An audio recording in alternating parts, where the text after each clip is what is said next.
বন্ধুরা, আজকের পাঠে তোমাদের সবাইকে স্বাগত।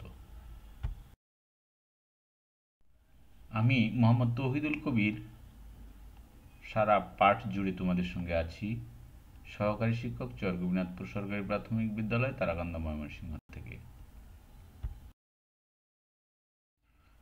পঞ্চম শ্রেণীর শিক্ষার্থী বন্ধুরা, কেমন আছো তোমরা? নিশ্চয়ই ভালো আছো। আজ তোমাদের প্রাথমিক বিজ্ঞান বিষয়ের অধ্যায় ৮ মহাবিশ্ব নিয়ে আলোচনা করব।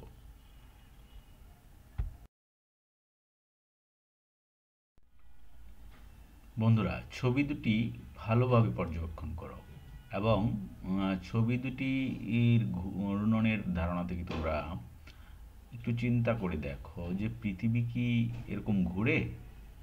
যদি ঘুরে তাহলে পৃথিবীর ঘূর্ণন কেমন বা কিভাবে ঘুরে? পৃথিবীর কয় রকম গতি রয়েছে? পৃথিবী কি শুধু একরকমভাবেই ঘুরে? এই এই সকল বিষয় একটু চিন্তা করো। ধন্যবাদ। হ্যাঁ বন্ধুরা, আমাদের আজকের পাঠ পৃথিবীর গতি। তবে আমাদের আজকের পাঠের মূল প্রশ্নটি হচ্ছে, পৃথিবী কিভাবে ঘোরে?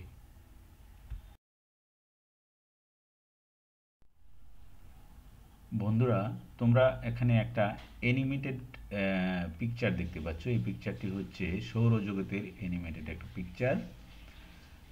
তোমরা নিশ্চয়ই জানো যে সৌরজগতের গ্রহগুলো সূর্যকে কেন্দ্র করে তার চারপাশে ঘোরে।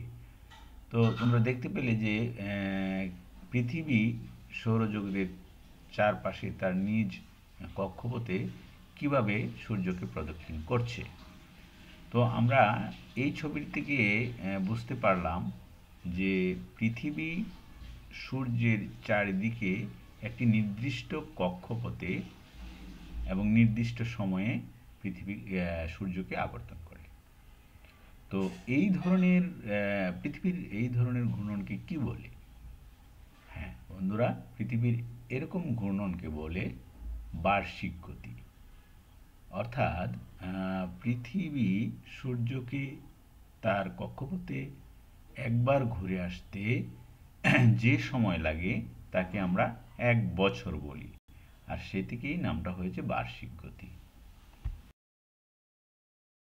বন্ধুরা, চলো আরও একবার জেনে নেওয়া যাক বার্ষিক গতি কাকে বলে। পৃথিবী সূর্যের চারপাশে একটি নির্দিষ্ট কক্ষপথে ঘুরে। সূর্যের চারপাশে নির্দিষ্ট কক্ষপথে পৃথিবীর এরকম আবর্তনকে বার্ষিক গতি বলে।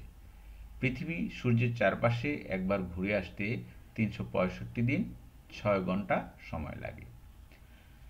এখানে যে কক্ষপথের কথা বলা হয়েছে, সেই কক্ষপথটিকে আসলে কি? কক্ষপথ হলো মানে যে পথে পৃথিবী ও অন্যান্য গ্রহসমূহ সূর্যকে আবর্তন করে তাকে কক্ষপথ বলে।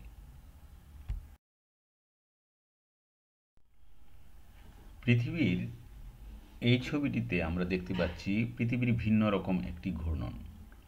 আগে যেভাবে পৃথিবীর ঘূর্ণনটা আমরা দেখেছি, এই ঘূর্ণনটা কিন্তু এরকম নয়। এখানে পৃথিবী তার নিজ অক্ষের উপর ঘুরছে। তো পৃথিবীর নিজ অক্ষের উপর এরকম ঘূর্ণনকে কি বলে তোমরা জানো? হয়তোবা জানো। পৃথিবীর এইরকম ঘূর্ণনকে বলা হয় আহ্নিক গতি। আহ্নিক গতি সম্পর্কে পরবর্তী স্লাইডে আরও বিস্তারিত জানব। ওকে, আহ্নিক গতি সূর্যের চারপাশে ঘূর্ণনের সাথে সাথে পৃথিবী এই যে লাঠিমের মতো নিজ অক্ষের ওপর ঘুরছে, নিজ অক্ষের ওপর পৃথিবীর এই ঘূর্ণমান গতিকে আমরা বলি আহ্নিক গতি। নিজ অক্ষে একবার ঘুরে আসতে পৃথিবীর ২৩ ঘন্টা ৫৬ মিনিট সময় লাগে, যা একটি দিনের সমান। অর্থাৎ আহ্নিক গতির কারণেই পৃথিবীতে দিন রাত্রি সংগঠিত হয়ে থাকে। তাছাড়া বন্ধু, এখানে যে আমরা বললাম যে পৃথিবী তার কক্ষপথে ঘোরার পাশাপাশি তার নিজ অক্ষের উপরও ঘুরে, এই অক্ষটি কি জানো? এই অক্ষটি হলো কোনো বস্তুর কেন্দ্র বরাবর ছেদকারী কাল্পনিক রেখা। তো এই কেন্দ্র বরাবর ছেদকারী কাল্পনিক রেখাকে কেন্দ্র করে আবার পৃথিবী ঘোরে। এই ঘূর্ণনকে আমরা বলি আহ্নিক গতি। বন্ধুরা, তোমরা এবার তোমাদের পাঠ্য বইটি খোলো এবং 54 পৃষ্ঠা বের করে মনোযোগ সহকারে পৃথিবীর আহ্নিক গতি সম্পর্কিত, পৃথিবী কিভাবে ঘুরে এবং বার্ষিক গতিতে পৃথিবী কিভাবে ঘুরে সেই বিষয়টি ভালো করে পড়ো।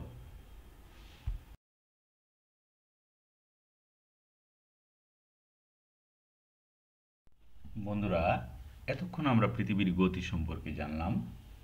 তো চলো দেখে আসি যে আমরা কতটুকু শিখতে পেরেছি। পৃথিবীর গতিগুলো কি কি? হ্যাঁ বন্ধুরা, পৃথিবীর গতিগুলো হচ্ছে আহ্নিক গতি এবং বার্ষিক গতি। কক্ষপথ বলতে কি বোঝায়? কক্ষপথ বলতে পৃথিবী যে পথে সূর্যের চারিদিকে ঘুরে তাকে কক্ষপথ বলে। তো বন্ধুরা, তোমরা একটু ভেবে বলো তো যে সূর্যের চারিদিকে একবার ঘুরে আসতে পৃথিবীর কতদিন সময় লাগে? তোমরা যদি আরও একবার ভিডিওটা দেখো তাহলে এর উত্তর পেয়ে যাবে। তাছাড়া আরও দুটি প্রশ্ন, নিজ অক্ষের চারিদিকে একবার ঘুরে আসতে পৃথিবীর কত ঘন্টা সময় লাগে এবং পৃথিবী কিভাবে ঘুরে? তো এই প্রশ্নগুলোর উত্তর তোমরা তোমাদের কমেন্টসে জানাতে পারো এবং তোমাদের পরীক্ষা প্রস্তুতির জন্য এগুলো চর্চা করতে পারো। ওকে বন্ধুরা, তোমরা জানো যে তোমাদের জন্য যে ক্লাসগুলো আমি তৈরি করি তার প্রত্যেকটিতে একটি বাড়ির কাজ রাখি। তো এবারের পাঠে তোমাদের একটি বাড়ির কাজ রয়েছে, তোমরা ইচ্ছা করলে বাড়ির কাজটি করতে পারো। সেই কাজটি হলো পৃথিবীর 2 রকম ঘূর্ণনের 2টি ছবি অঙ্কন করে আনবে। ছবি অঙ্কন করে ইচ্ছা করলে তুমি আমার কমেন্ট বক্সে আপলোড করতে পারো। এতে তোমাদের হবে কি যে পৃথিবীর ঘূর্ণনটা তোমাদের মস্তিষ্কে স্থায়ীভাবে গেঁথে যাবে এবং অনেক দিন মনে থাকবে। বন্ধুরা, আজ তাহলে এ পর্যন্তই। আগামী পাঠে আবার দেখা হচ্ছে। খুদা হাফেজ এবং তোমাদেরকে অসংখ্য ধন্যবাদ।